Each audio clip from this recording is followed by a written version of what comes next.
Hello दोस्तों, तो कैसे हैं आप सब। तो मेरा नाम नव्यांश मई लर्नर से आज आप लोगों के लिए एक वीडियो लेके आया हूं, जिसके अंदर हम बात करने वाले हैं कि इट्सी पे जो कीवर्ड रिसर्च है उसका क्या बेनिफिट्स है और वो अपन कैसे कर सकते हैं। इट्सी पे कीवर्ड रिसर्च जो है एक बहुत इंपॉर्टेंट टर्म है। अगर आप ई कॉमर्स प्लेटफॉर्म पे, मैं इट्सी की बात नहीं करूंगा, अगर आप कोई भी ई कॉमर्स प्लेटफॉर्म पे अगर सेल करना चाह रहे हो तो कीवर्ड रिसर्च जो है वो बहुत ज़्यादा एक इंपॉर्टेंट रोल प्ले करती है, क्योंकि उसी के थ्रू जो है आपके ऑर्डर्स आने के चांसेस बढ़ते हैं और साथ में क्लिक्स आने के चांसेस भी जो है वो उसी से बढ़ते हैं, क्योंकि विदाउट कीवर्ड आपका प्रोडक्ट जो है वो शोकेस होना पॉसिबल नहीं है।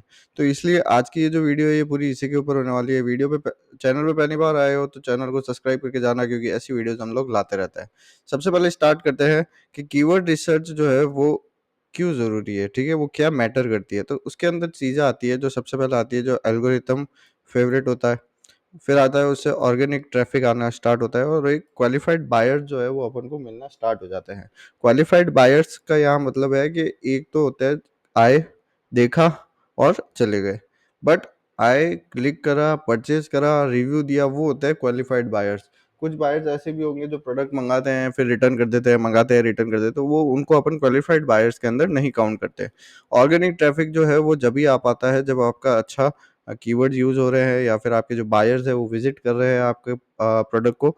ऑर्गेनिक ट्रैफिक का मतलब वही होता है। अब क्लिक और कन्वर्जन जो है यहाँ पे थोड़ा-सा डिफ़रेंस आ जाता है। क्लिक ज़्यादा आते हैं, कन्वर्जन कम आती है। तो लोग आते हैं, देखते हैं, कुछ ऐड टू कार्ट करते हैं, कुछ डायरेक्ट बाय नाउ कर देते हैं, कुछ वापस बैक चले जाते हैं। तो ये जो चीज़ें हैं ये धीरे-धीरे जब आप एक अपनी ऑनलाइन प्रेज़ेंस अच्छी बना लेते हो तो उसके बाद में ऑर्गेनिक ट्रैफिक जितना क्लिक्स आ रहे हैं उसकी 90% कन्वर्जन जो है आनी स्टार्ट हो जाती है। तो ये टाइम के साथ थोड़ा-थोड़ा जब आप अच्छे एक क्वालिफ़ाइड सेलर बन जाते हो, जब आपके पास ऐसी चीज़ें आनी स्टार्ट हो जाती है। उसके लिए आपको क्या करना पड़ेगा, आपको कीवर्ड्स जो है वो अच्छे लेने पड़ेंगे, लिस्टिंग को अच्छे से रैंक करानी पड़ेगी, अच्छे रैंकिंग कीवर्ड्स लेने पड़ेंगे। देन आपको क्या है, इनिशियल कीवर्ड्स जो है ब्रेनस्टॉर्मिंग इनिशियल कीवर्ड जो है आपको जितने हो सके पॉसिबल टर्म्स के अंदर प्रोडक्ट के स्टाइल, टाइटल, कीवर्ड्स के अंदर आपको जो है कीवर्ड्स यूज़ करने हैं। कीवर्ड्स भी आपको हाई जिनकी रैंकिंग है या फिर हाई वॉल्यूम वाले कीवर्ड जो है वो आपको लेना है, ठीक है?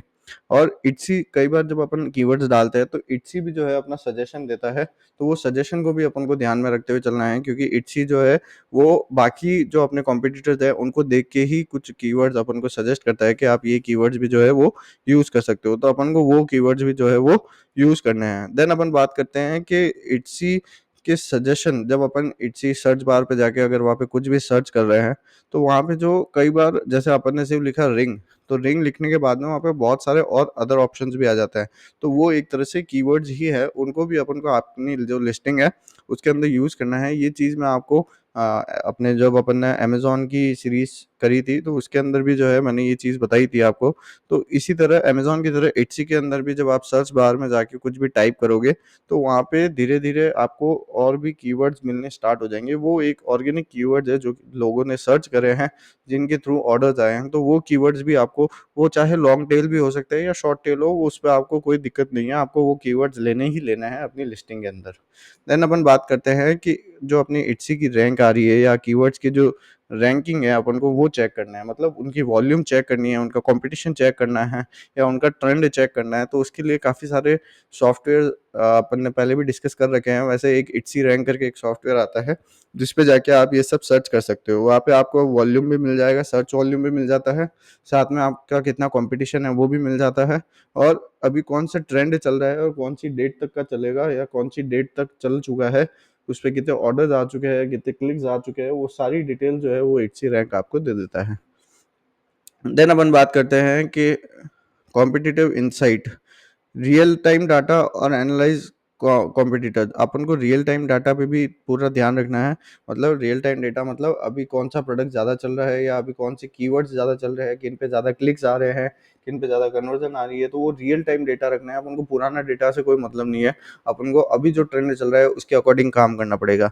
देन अपने जो कॉम्पिटिटर्स हैं उनके कितने ऑर्डर्स आ रहे हैं, उनके कितने क्लिक्स आ रहे हैं, कौन से प्रोडक्ट ज़्यादा सेल हो रहा है या फिर कौन सी कीवर्ड पे ज़्यादा रैंकिंग आ रही है, वो सब चीज़ें भी अपन को साथ में साथ लेके चलनी पड़ेगी, क्योंकि एक चीज़ लेके अपन नहीं चल सकते। अपन को मल्टीपल थिंग्स पे अपनी नज़र रखनी पड़ेगी, जब भी अपन एक अच्छे सेलर, क्वालिफाइड सेलर जो है वो बन पाएँगे। ठीक है? अब अपन बात करते हैं कि लॉन्ग टेल कीवर्ड जो होते हैं वो क्यों ज़रूरी है? लॉन्ग टेल कीवर्ड इस वजह से ज़रूरी है, अगर अपन ने इट्सी पे गए, इट्सी पे जाके अपन सिर्फ़ ऐसा तो है नहीं कि सिर्फ़ एक एक कीवर्ड डाल देंगे, नहीं। अपन क्या लिखते हैं, जैसे अगर अपन रग्स खरीदने जा रहे हैं तो हैंडमेड रग या फिर वुलन रग ऐसे करके अपन लिखते हैं, या फिर आप रिंग खरीदने जा रहे हो तो रिंग फॉर वुमेन।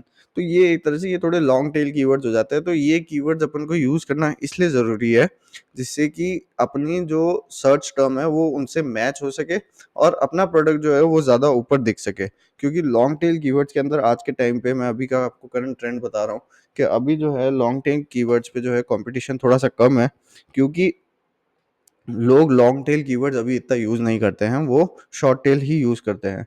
तो इस वजह से कंपटीशन कम है, तो आप जो है इसका फ़ायदा उठा सकते हो अभी।